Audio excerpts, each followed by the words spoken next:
अस्सलामुअलैकुम, welcome back to my channel. तो जी आज मैं आपके साथ शेयर करूंगी एक मज़ेदार से आलू के चपली कबाब की रेसिपी। चिकन, बीफ और मटन में तो हम लोग खाते ही रहते हैं, तो समथिंग डिफरेंट टाइप का जो है ना इसको बना रहे हैं। सारी चीज़ें उसी टाइप की होंगी जिस तरह कि हम लोग चपली कबाब में यूज़ करते हैं। तो यहाँ पे मैं चूँकि आलू के साथ बना रही हूँ तो मैंने हाफ़ के जी पोटैटोज़ को जो है वो बॉईल कर लिया था। बहुत ज़्यादा बॉईल नहीं करना है और ना ही बहुत कच्चा रखना है, और किसी ग्रेटर की हेल्प से उसको जैसे गाजरें हम लोग क्रश कर लेते हैं ना, उस तरह से हमने आलू को क्रश कर लेना है। और जी यहाँ पर ये सारी की स्पाइसेस मैंने हाफ़ के जी पोटैटोज़ लिए हैं, तो 2 टेबल स्पून के करीब जो है मैंने साबुत धनिया और 1 टेबल स्पून भर के ज़ीरा, जिनको ड्राई रोस्ट करके क्रश कर लिया है। ब्लैक पेपर है, चाट मसाला है, अनारदाना है और जी थोड़ा सा गरम मसाला है 1 टीस्पून के करीब। और जो रेड क्रश चिलीज़ हैं वो अपने टेस्ट के अकॉर्डिंग डालिए। जिंजर और गार्लिक जो है मैंने उसको क्रश करके रखा है, पेस्ट नहीं डालना, और सॉल्ट टू टेस्ट आएगा। ये है जी ग्रीन स्प्रिंग अनियंस जो होते हैं वो, और हरा धनिया है। और अपने बिल्कुल आपने टेस्ट के अकॉर्डिंग ऐड करनी है। 3 टेबल स्पून के करीब ये चीज़ें होंगी। और बाइंडिंग के लिए हमने ऐड करना है कॉर्नफ्लोर और मैदा। दोनों चीज़ें इसके अंदर 3 टेबल स्पून जाएंगी, कॉर्नफ्लोर और जो मैदा है वो। और सब चीज़ों की अब मिक्सिंग स्टार्ट कर लेते हैं।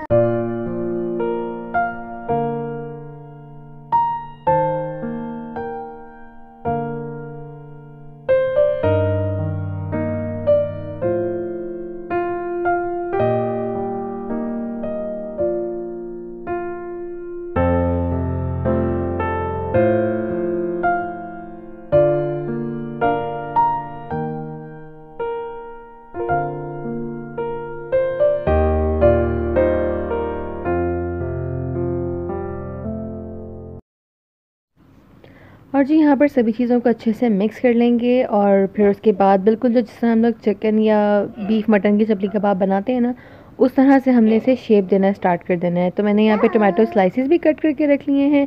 और जितने बड़े साइज़ के आप बनाना चाहते हैं आप अपनी मर्ज़ी के मुताबिक इसका साइज़ ले सकते हैं। और हल्का से मैंने हाथों पे ना ऑयल लगा लिया था ताकि बैटर जो है वो सही रहे हाथ पर आते हुए।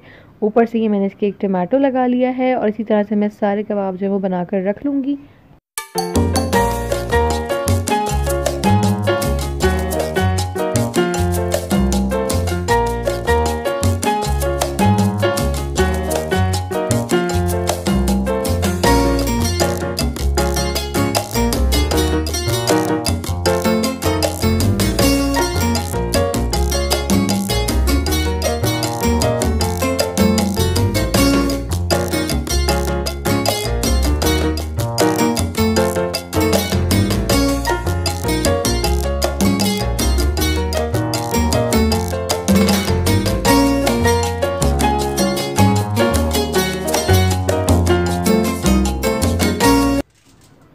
और जी अब बारी आती है इनको फ्राई करने की। तो मैंने पैन में ऑयल जो है उसे अच्छे से गर्म कर लिया है, बहुत ज़्यादा गर्म नहीं, बस मीडियम हीट का, ठीक है। तो जो कबाब हमने बनाए हैं उन्हें टमाटो वाली साइड से रखना स्टार्ट करेंगे।